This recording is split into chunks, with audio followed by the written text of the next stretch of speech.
Let me talk a little bit about the Great Attractor. The comedy recycling theory says the Great Attractor is one of those nature's gift to the comedy recycling theory.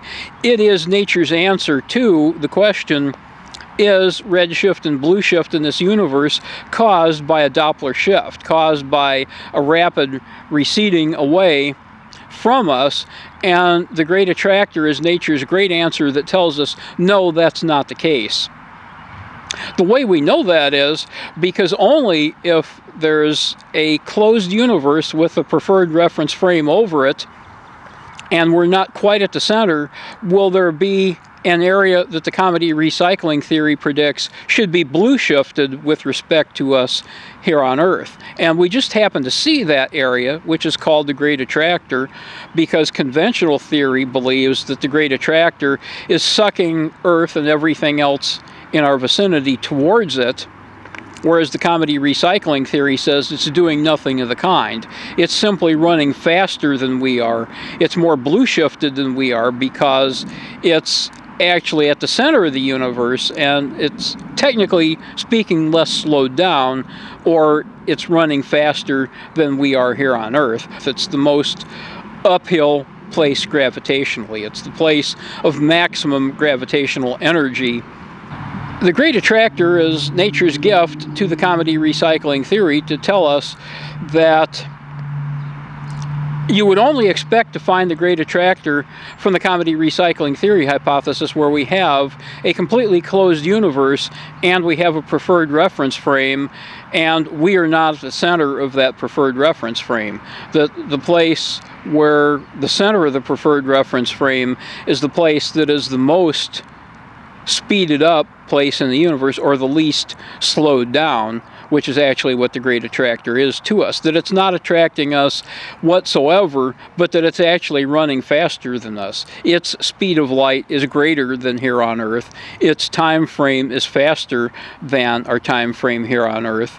That we would have to gain energy in order to travel towards it. Not only are we not being sucked towards it, but that we would have to acquire extra energy to venture to that vicinity. That we need more energy than we have to be able even to go in that direction. We could not fall in that direction, much less we're not being sucked or pulled in that direction, but we would have to come up with an enormous amount of energy to travel to the vicinity of the Great Attractor, because matter there is worth more energy than it is here on Earth by the comedy recycling theory hypothesis.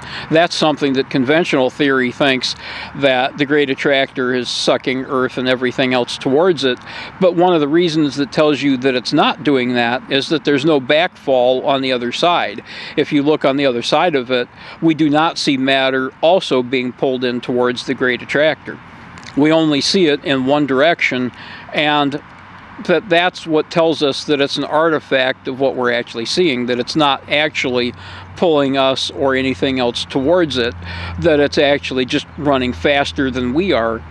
And that's how, that if we didn't see the Great Attractor, the comedy recycling theory would be much less confident that we were correct than it would be if the Great Attractor did not exist. If we simply saw increasing redshift in all directions, the comedy recycling theory probably would never have come into existence.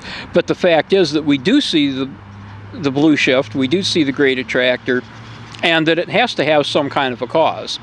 Now, the interesting thing is we don't see more than one Great Attractor, which, if the theory of relativity was correct, and the universe is isotropic, or the same in all directions, one would certainly think there should be many, many Great Attractors. There should be many of them out there. But we see one and only one, and the comedy recycling theory is saying the reason we see one and only one Great Attractor is because the universe has one and only one center. It does not have multiple centers. It has one and only one that can be, and the Great Attractor is the center of our universe.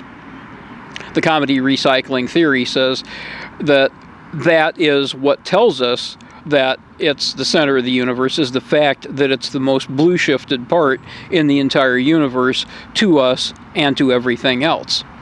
Now, the only way probably to tell for sure is either wait billions of years, or to travel someplace else and see what it looks like from someplace else in the universe, and or wait until we gain contact with other civilizations and can talk to them in some manner or another. Then we can simply ask them, how do you see the Great Attractor as compared to the Earth? And depending on where they're at, they will either see the Great Attractor as more blue shifted than we are here on Earth, or they'll see it as less blue shifted than we are here on Earth if they're closer in towards it, by the comedy recycling theory point of view. If they see any other type of viewpoint where they're equally red-shifted as we are equally, or as they are blue-shifted to us, and that everybody else also sees the Great Attractor as blue-shifted with respect to them, and sees Earth as mutually red-shifted to somebody that's much further out than what we are here on Earth, then the comedy recycling theory will be wrong. But up until that point, the comedy recycling theory can say, we fit the observed data at least as well, if not even better than standard theory does, because standard theory has no real good explanation for what the Great Attractor is. There's certainly no apparent mass there that's attracting us towards it with the intensity that there should be. That the local accumulation of mass there just does not show the amount of mass accumulation that needs to be attributed to the Great Attractor in order to produce the influence that Earth scientists claim it is actually having upon us. That there's simply no evidence that there's that much mass there. Whereas on the other hand, there is a blue shift in that general direction. The question is, if you would go in their direction, do they see the Earth as red-shifted with respect to them, or do they see the Earth as mutually blue-shifted?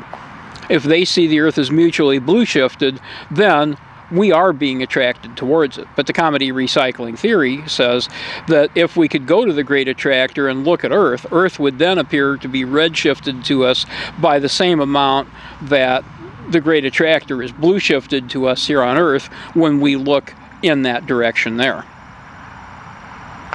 And that's another brief segment from the comedy recycling theory of the entire known universe about the Great Attractor. Thanks for dropping by. Thanks for listening to us. Thanks for paying attention, and we will talk to you later.